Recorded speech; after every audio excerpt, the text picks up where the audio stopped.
चार अपने भाई हो गए, यहाँ पे मेरा भाई यही तो खड़ा होना है। हम तो इसी में काम करते हैं।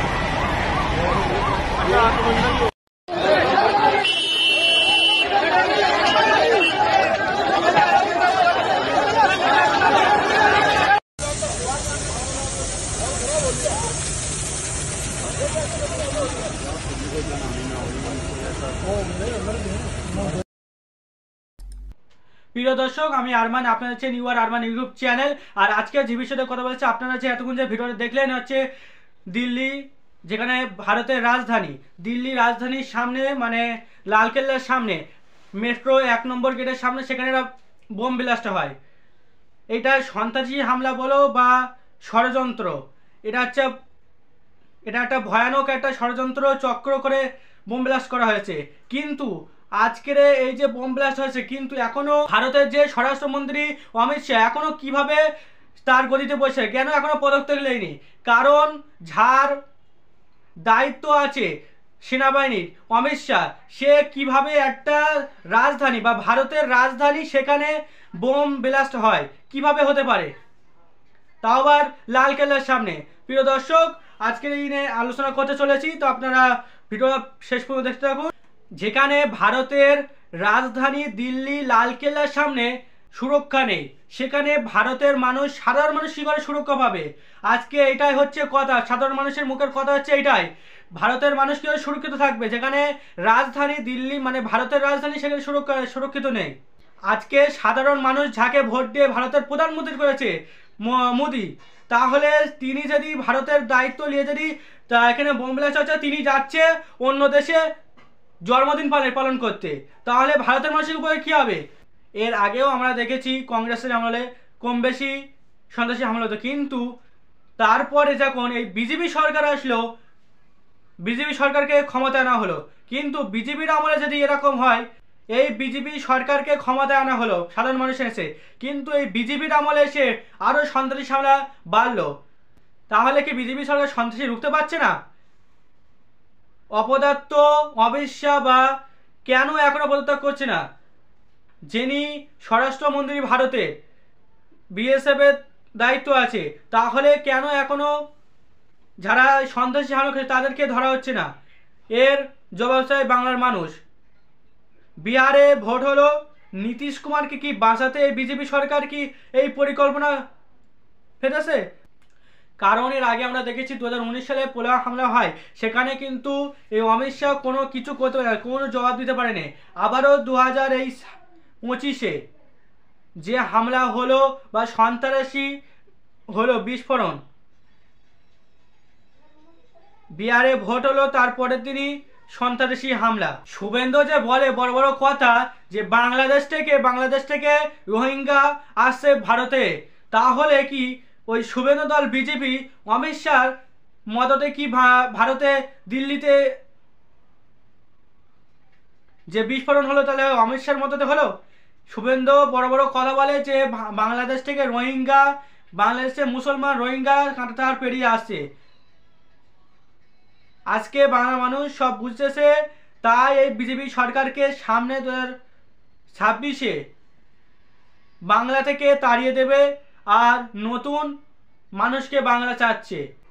আগের দিনে যে বোম ব্লাস্ট হয় তাই নিয়ে ওয়েস্ট বেঙ্গলের বিধানসভার একমাত্র এমএলএ, বিরোধী এমএলএ আইএসএফের তথা নওশাদ সিদ্দিকী, তিনি আজকের কলকাতাটা র্যালি তৈরি করে, সেখানে কেন বোম ব্লাস্ট হয়েছে তারই প্রতিবাদ মিছিল করে কলকাতায়। আপনাদেরকে শোনাবো পিটজরা নওশাদ সিদ্দিকী কি বলছেন, আপনাদেরকে শোনাবো, দেখতে থাকুন। যেই বর্বরোচিত হামলা চলেছে, হামলায় যারা যুক্ত 6 মাসের মধ্যে তাদেরকে ফাঁসিতে টাঙাতে হবে। এর জন্য একটা তদন্ত কমিটি করা দরকার। যে তদন্ত কমিটিতে দেশের প্রধানমন্ত্রী, দেশের স্বরাষ্ট্রমন্ত্রী, দিল্লির মতো জায়গায় হয়েছে দিল্লির মুখ্যমন্ত্রী, লিডার অফ অপোজিশন, পার্লামেন্টের, রাজ্যসভার, লোকসভার এবং সিভিল সোসাইটি থেকে শুরু করে যে সমস্ত এজেন্সি আছে তাদের চিফ এবং সাথে সাথে সর্বভারতীয় যে দলগুলি আছে তাদের নির্বাচিত জনপ্রতিনিধিগুলো এবং বিচারপতিদের দিয়ে একটা কমিটি গঠন হোক, যে কমিটির মাধ্যমে তদন্ত করে যারা এই সন্ত্রাসবাদী কার্যকলাপ করছে সমূলে, আর যারা চক্রী, যারা এদের মদত দিচ্ছে, তাদেরকে প্রকাশ্যে 6 মাসের মধ্যে বিচার করে দিল্লি ইন্ডিয়া গেটের সামনে ফাঁসিতে চড়া, এই দাবি আমাদের।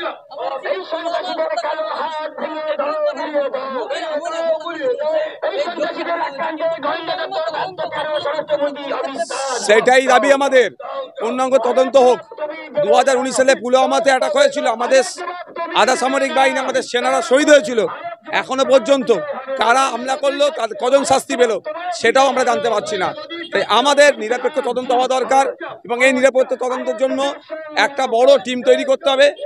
সেই টিমের মাধ্যমে তদন্ত হবে, এবং যারা দোষী সর্বোচ্চ শাস্তির ব্যবস্থা করতে হবে, ফাঁসি দিতে হবে তাদেরকে। এটা আমরা অত্যন্ত লজ্জিত, মর্মাহত আমাদের দেশের প্রধানমন্ত্রী এই আচরণে। একদিকে লাশ, একদিকে কান্না, অপরদিকে প্রধানমন্ত্রী বিদেশ সফরে যাচ্ছেন কি জন্মদিন উদযাপনের প্রোগ্রামে। ভাবতে পারা যাচ্ছে না কাকে প্রধানমন্ত্রীর চেয়ারে আমরা বসিয়েছি। দেশের মানুষ বুঝুক যে কাকে আমরা প্রধানমন্ত্রীর চেয়ারে বসিয়েছি। যে কটা কথা বলেছে সবটাই ফেলিও, আর বড় বড় যত টেরর অ্যাটাক বিজেপির আমলে হয়েছে। দিল্লিতে বিজেপির ডবল ইঞ্জিন সরকার, দিল্লির পুলিশ স্বরাষ্ট্রমন্ত্রীর হাতে, এর জবাব তো ওদেরকে দিতে হবে।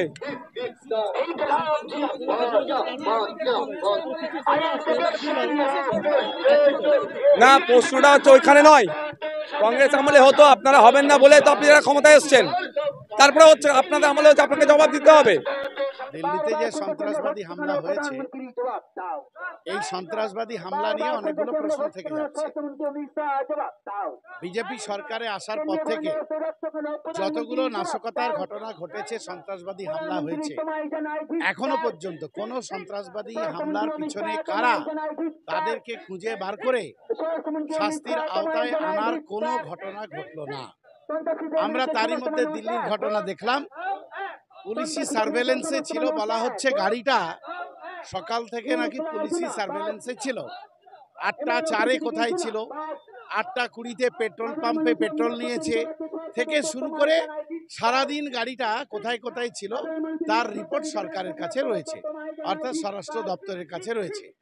প্রশ্ন এইটা, তাহলে গাড়িটাকে সারাদিন সার্ভেলেন্সে রেখে ঘটনা ঘটতে দেওয়া হলো, এটা সাধারণ মানুষ প্রশ্ন করতে চাইছে। আমরা মনে করি, এটা আমার ব্যক্তিগত মতামত যদিও, যে অমিত শাহ স্বরাষ্ট্র দপ্তর সম্পূর্ণ ব্যর্থ এবং গোয়েন্দা দপ্তর, প্রধানমন্ত্রীর গোয়েন্দা দপ্তর সম্পূর্ণ ব্যর্থ।